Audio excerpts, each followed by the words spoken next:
प्रवास कोणाला आवडत नाही? नवीन जागा, नवीन माणसं.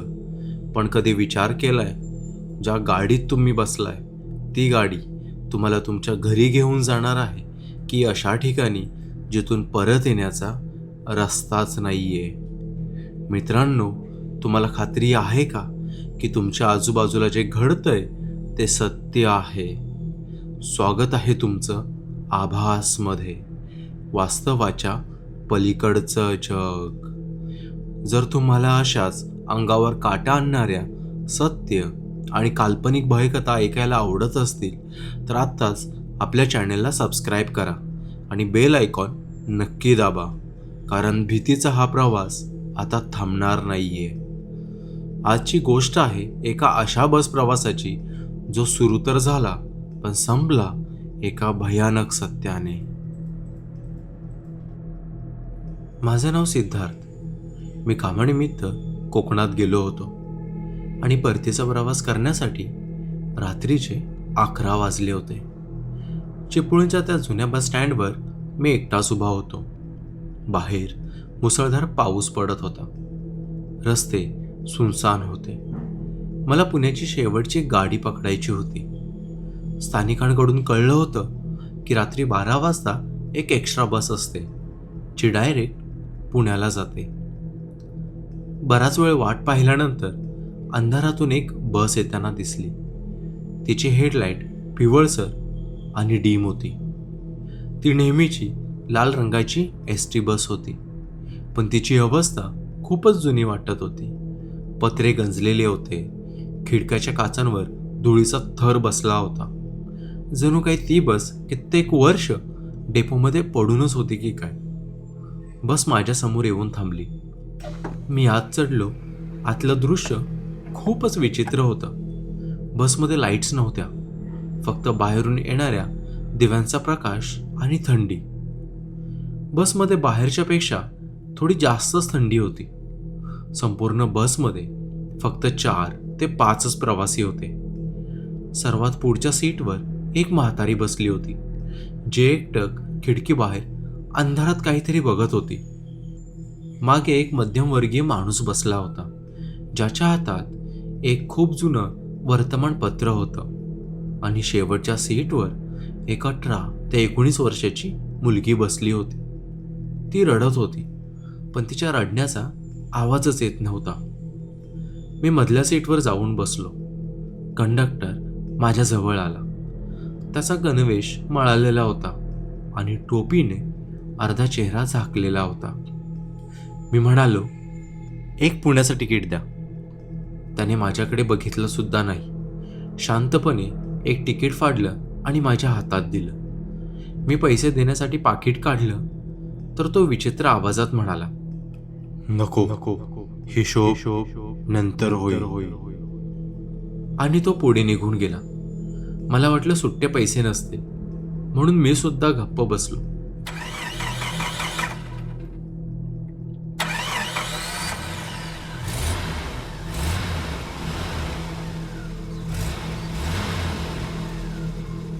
बस सुरू झाली.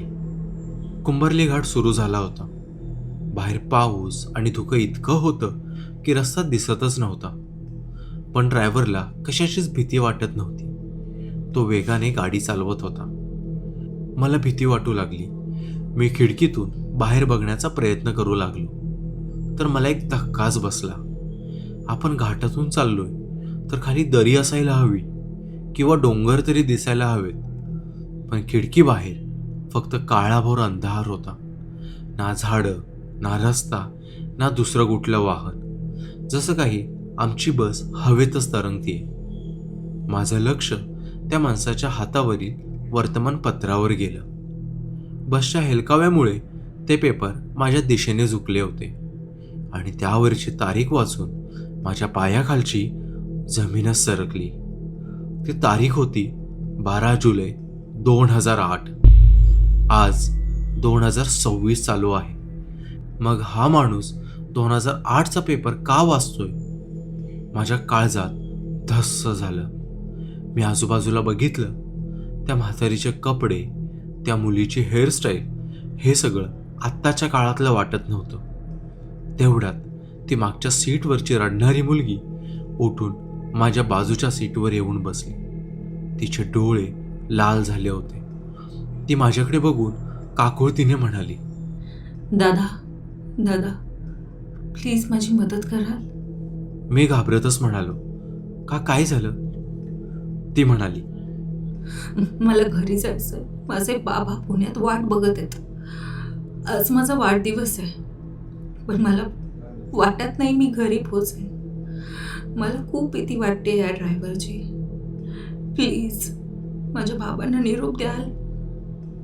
मी म्हणालो, काळजी करू नको, आपण पुण्यातच चाललोय. ती विचित्र हसली आणि म्हणाली, नाही दादा, ही बस पुण्याला नाही जाणार. ही बस तिथेच जाणार जिथे 15 वर्षापूर्वी गेली होती. तिचं वाक्य संपताच बसचा वेग प्रचंड वाढला. समोर एक तीक्ष्ण वळण होतं. ड्रायव्हरने ब्रेक दाबलाच नाही. बस सरळ दरीच्या दिशेने सुसाट निघाली.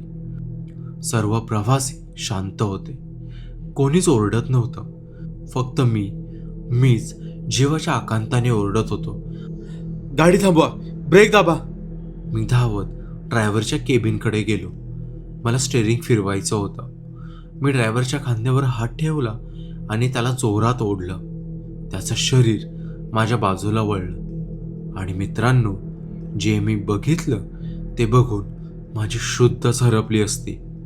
त्या ड्रायव्हरला चेहराच नव्हता. जिथे चेहरा असायला हवा होता तिथे फक्त कवटी आणि वितळलेलं मांस होतं.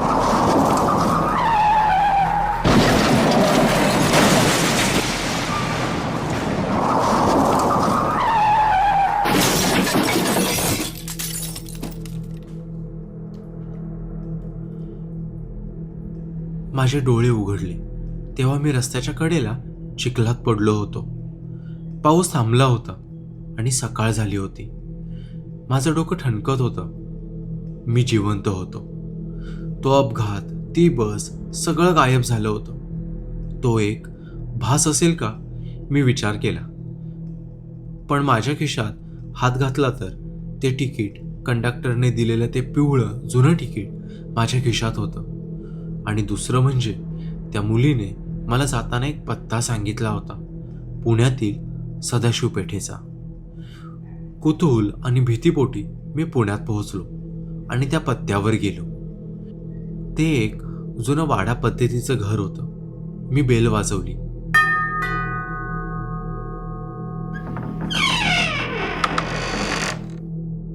एका म्हाताऱ्या माणसाने दार उघडलं. चेहऱ्यावर खूप दुःख आणि थकवा होता.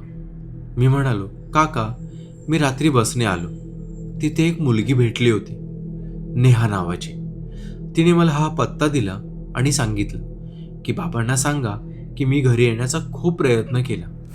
हे ऐकताच काका धाय मोकळून रडू लागले.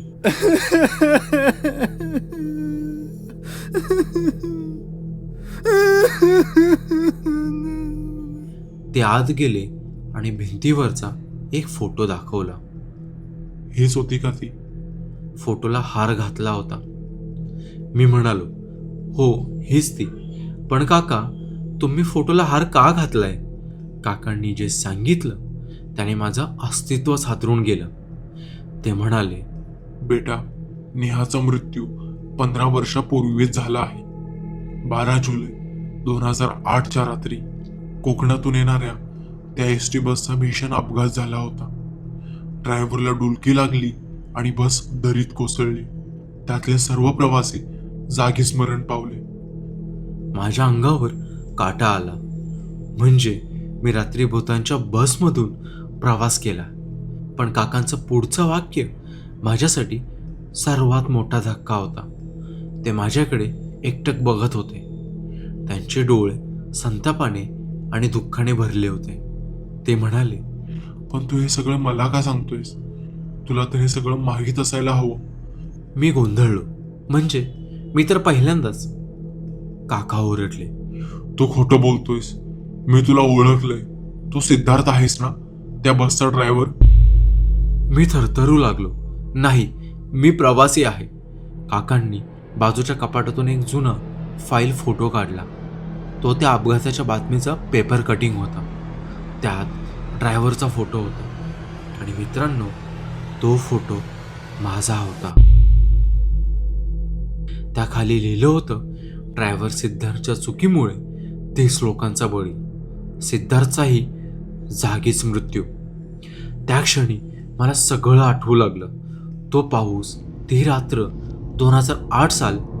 मी प्रवासी नव्हतो, मीच ती बस चालवत होतो. मला डुलकी लागली होती आणि माझ्यामुळे ती बस दरीत कोसळली होती. मी जिवंत नाहीये. मी 15 वर्षापासून त्याच घाटात भटकतोय. स्वतःला प्रवासी समजून त्याच बसची वाट बघतोय. त्या पापांचं प्रायचित्त करण्यासाठी मी दर रात्री त्या बसमध्ये चढतो. पण मला आठवतच नाही की मीच तो मारेकरी आहे. त्या मुलीने, नेहाने मला मदत मागायला नाही, तर तिने मला ओळख करून देण्यासाठी पत्ता दिला होता, जेणेकरून मला समजावं की मी जिवंत नाहीये. मी आरशात बघितलं. आरशात सिद्धार्थ नव्हता. एक रक्ताने माखलेला, चेहऱ्यावर काचा घुसलेला एक आत्मा होता. मित्रांनो, कधी कधी आपण आपल्याच गुन्ह्यांच्या तुरुंगात असे अडकतो की मृत्यूसुद्धा आपली सुटका करू शकत नाही.